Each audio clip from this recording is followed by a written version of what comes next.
Я прочту стихотворение «Ликуй, моя душа». Почему? Потому что это мое первое было стихотворение. 3 года назад я его написал, и вот после этого за 3 года все остальное родилось. А я буду читать стихи по порядку, которые в моей книге. Переполнен любовью я к родимому краю, чту свое родословие, близких не забываю. Я неистов в работе, из такой я породы. Я на северном флоте отслужил свои годы. И сейчас не в тиши, мне по нраву упорство, а остаток души отдаю стихотворству. Я судьбе благодарен, мне и горе не горе. Я обычный татарин на российском просторе. Следующее стихотворение по порядку, как книги у меня. Я их не все буду читать, там их более 40, но десяток я прочту, если разрешит ведущий. Нет, я буду вас останавливать. Я вас попрошу. Здесь мы вас послушаем. Не попрошу вас. Людмила Васильевна Людмила Васильевна, я прочитал ваше здесь стихотворение. Стихотворение. Пожалуйста. Спасибо за предоставленное слово. Действительно, у нас Вы сегодня можете сесть. праздник. Вы можете сесть. Нет, я с удовольствием постою и хочу друзей своих всех видеть. Я так рада, что много людей пришло, замечательные люди, и мы все друг с другом знакомы, чтим друг друга, уважаем. И в наше сейчас очень серьезное, сложное время, хотя никто по-серьезному культурой, литературой действительно не занимается. Поэты, пишущие люди искусства живут как бы сами по себе, вот так сомкнувшись по духу, по родству, по какой-то внутренней идеологии, и вот в нерасторжимое братство. У нас тоже, вот мы все люди, я полагаю, одних мыслей. Мы служим высокому искусству, мы служим высокой идее единения. Мы видим, что происходит вокруг, мы сопротивляемся каждым своим словом. В общем, от того, что мы вместе, нам очень хорошо, потому что не потеряна надежда, потому что среди нас есть такие замечательные люди, как Ахат. Вот как он шел в книге, невероятен его путь.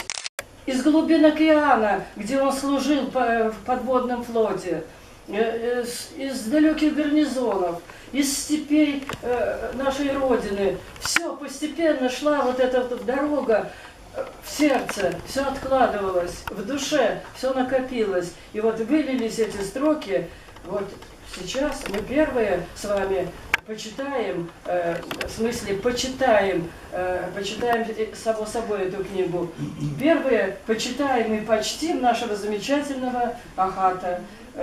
Спасибо ему за то, что он есть. Это прекрасный пример, это всем нам замечательный образец. А его патриотизм, его движение души навстречу каждому, навстречу добру, просто имеет цены, потому что это бесценно, вот люди с такими высокими нравственными идеалами. И как прекрасно, что вышла эта книга. Но не надо много слов, и я не хочу, я уже слишком много сказала. Я вас очень прошу, давайте еще и еще раз, это не будет лишним. Поздравим и поаплодируем этому замечательному человеку.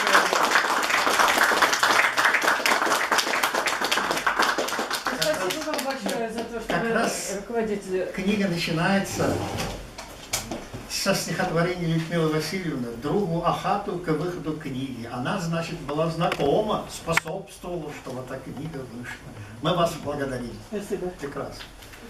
Я думаю, здесь каждому слово дашь, они что-нибудь скажут об Ахате. Не может быть. Кто хочет взять слово? Пожалуйста. Знаете, самому старшему сказать. Вот. Давай, молодой, давай. Молодой, пусть расскажет. Пару слов о себе скажите. Пару слов. Я никогда не хотел быть Погромче. Я никогда не хотел быть писателем. Я был спортсменом, я окончил школу высшего спортивного мастерства. И в 1962 году в Казани я победил Татарина, чемпиона Европы ЛВЛ. Но, уезжая из Казани, мне поручили великое будущее. Я остановился в Москве, и меня забирали в ЦСКА, чтобы я выступал за ЦСКА. Но я отказался, приехал в Ростов-на-Дону, где я жил тогда.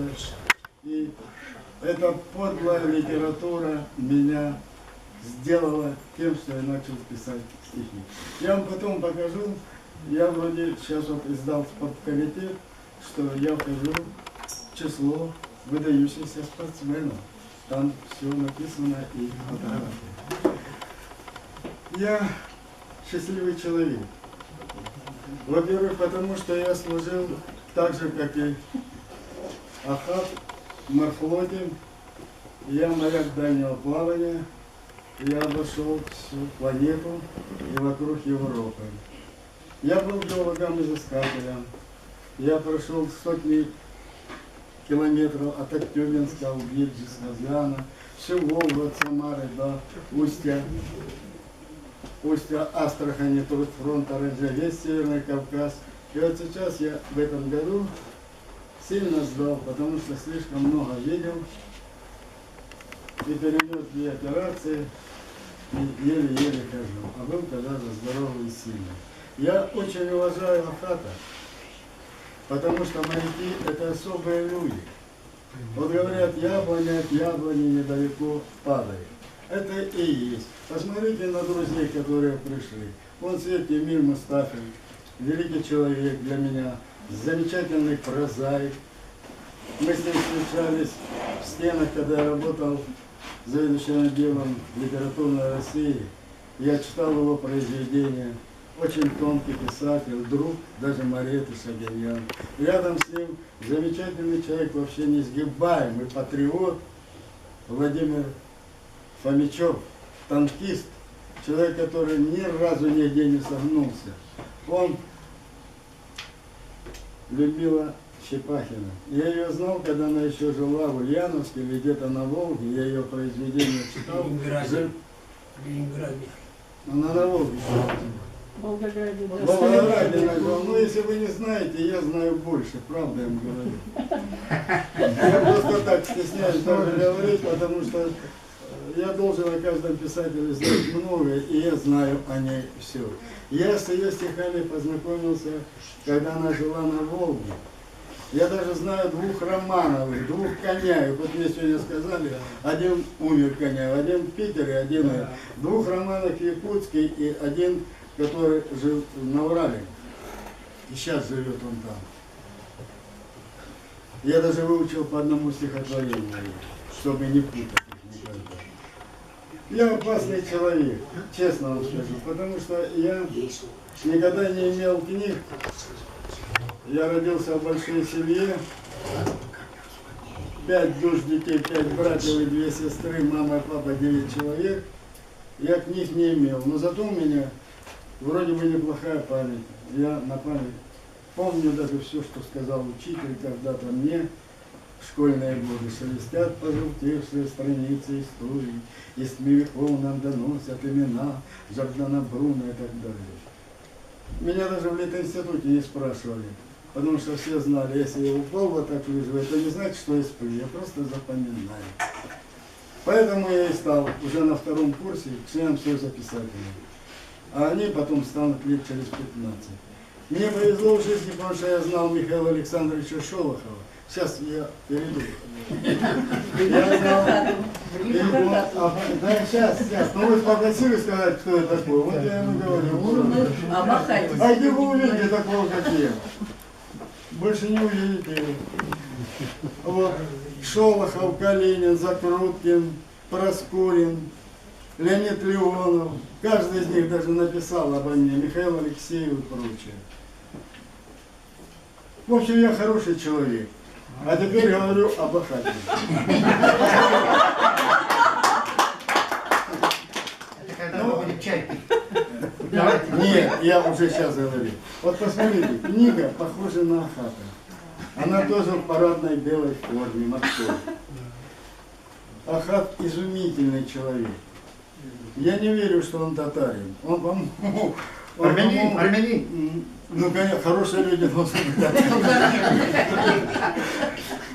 Ахат действительно любит русскую литературу. Я восторгался, когда мы ездили на есенинские праздники, с какой любовью читал Есенина, с какой любовью был Ахмадуллину. Он любит русскую литературу, но не забывает о своих классиках Тукае. Я помню, в Казани книгу купил, до сих пор храню ее, вашего великого поэта. Такие люди, как Ахат, я его поздравляю, потому что выход первой книги это сродни ребенку. Но ребенок может помереть, он когда-то умрет, а книга никогда не умирает, она как мавзолей в библиотеке будет стоять долгие годы, и люди прикасаться будут к ней. Я поздравляю тебя с выходом книги и думаю, что мы, все его товарищи, радуемся, и да здравствует Ахат.